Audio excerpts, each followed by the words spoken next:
Hello and welcome everyone. I welcome you to this lecture, Fortinet Firewall Training. And in this lecture, we will be talking about first of all the topology. So this is going to be our topology for the lab, and we will basically implement all the features here, and we will test all the features here. Now, let me just quickly go and tell you a little bit about the lab. So what will happen is you will have this left side. So let me just go and say grab a shape and let's say square only and save it. So this square is basically going to be like this. Okay, so this is going to be your DC firewall. Okay, and I'll just capture all of it, not the port 4. Okay, that is going to be outside. So this is going to be your DC1. Okay, so let's say I will say this is my DC1, and let's change the font of the color, say this, and let's change size of this. Okay, so yeah, so this is DC1, and likewise I want to duplicate this as well. Okay, so I will keep it here. This is our DC1 and this is going to be our DC2. Okay, and let me just duplicate this one as well, and let's rename this as DC2.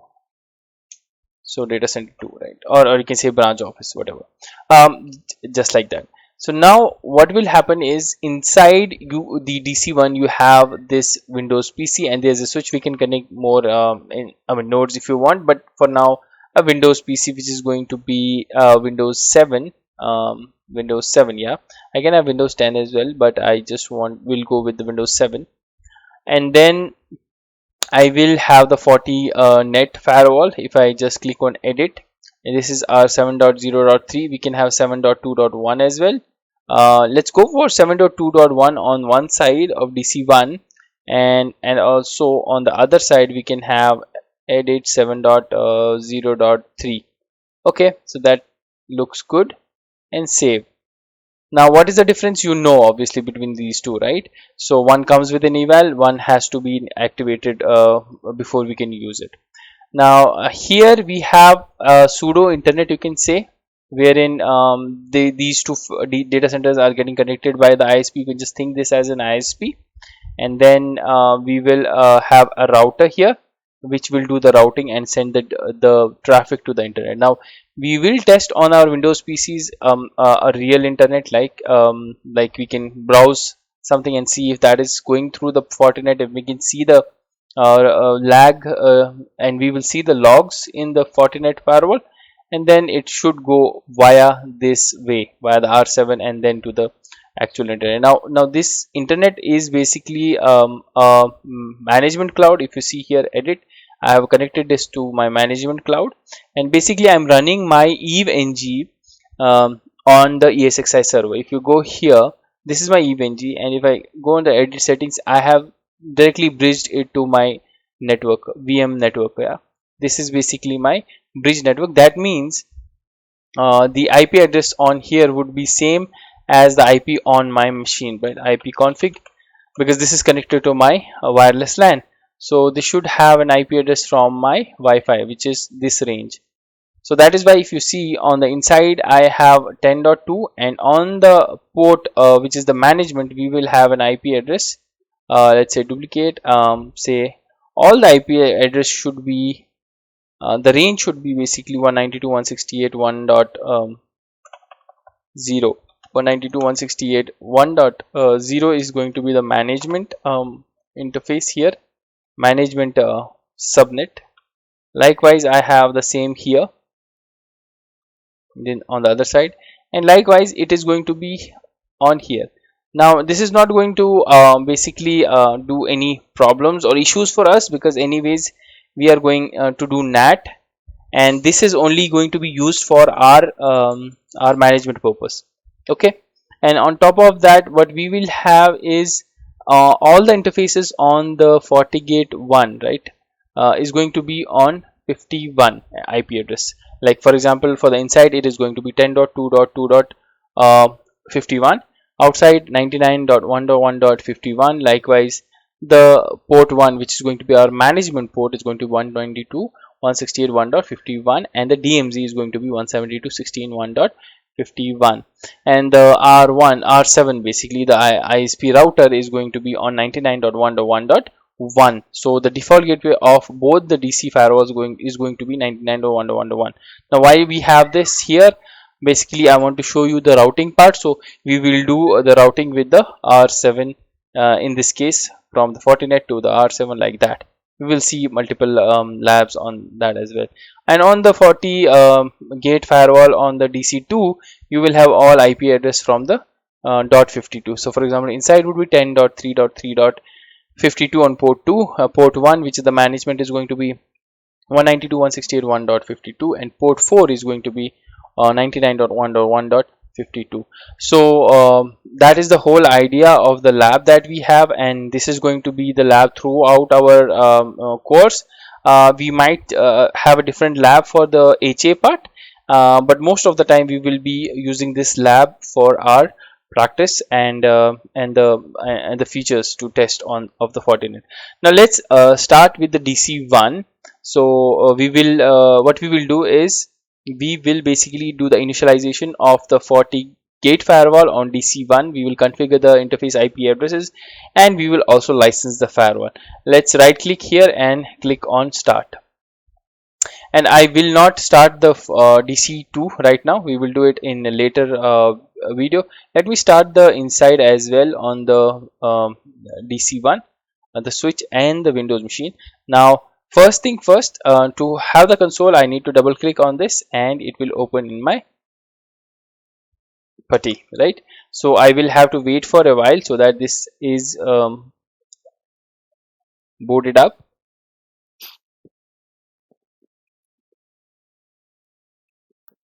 Okay, so I see that the firewall is prompting me for the login credentials. By default, the user is admin and the password is blank.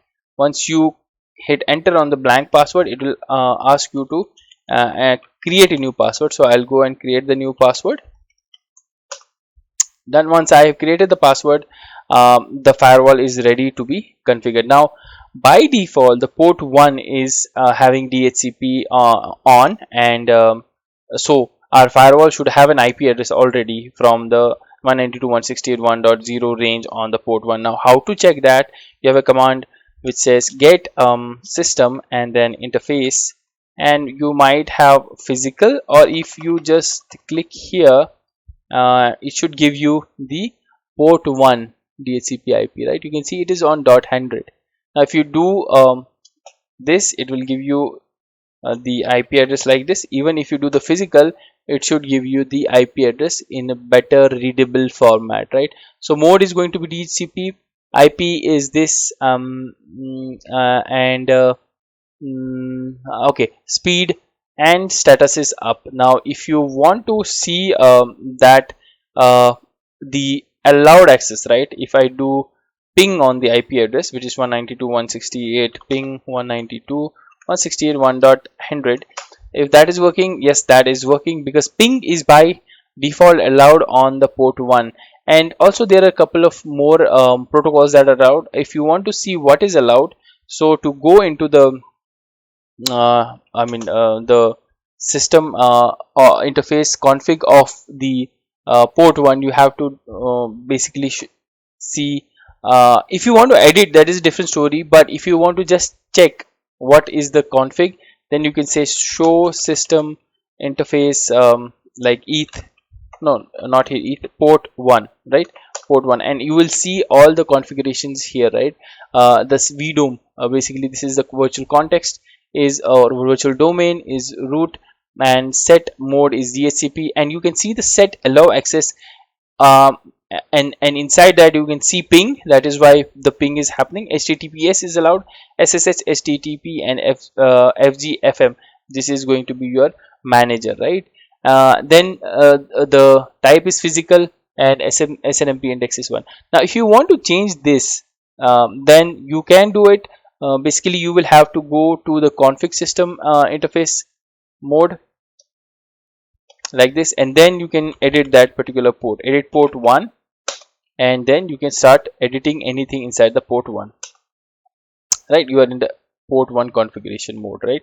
And you can say set allow access whatever you want to add, but make sure you append this is if I just hit on ping, it will replace, or you can say override all other protocols here. So next time when you see the check the show interface system interface port 1, you will see only set allow access as ping. So make sure if you want to add something, first copy all of this and then add the next protocol there, so that it will append it in the configuration. Right now, if let's say I want to configure what do you say, the static IP, then I would have to do set mode as static, right? First I have to do this, then I would just say set IP, then 192.168.1.51, which is our I mean which is what we have in the topology, right?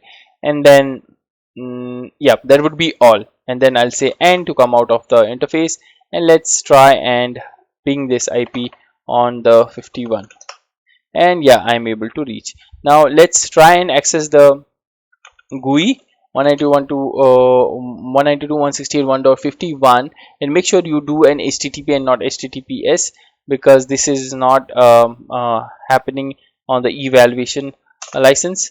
So once you are here and type in the password that you just now updated, and now this is because this is 7.2 or x 2.x version, so you will not get the evaluation license by default.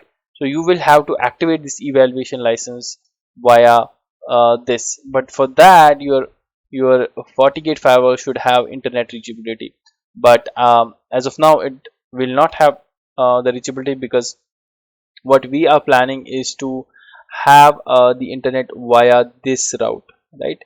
Via R7. So we need to configure this R7 to do the PAT here, the port address translation here.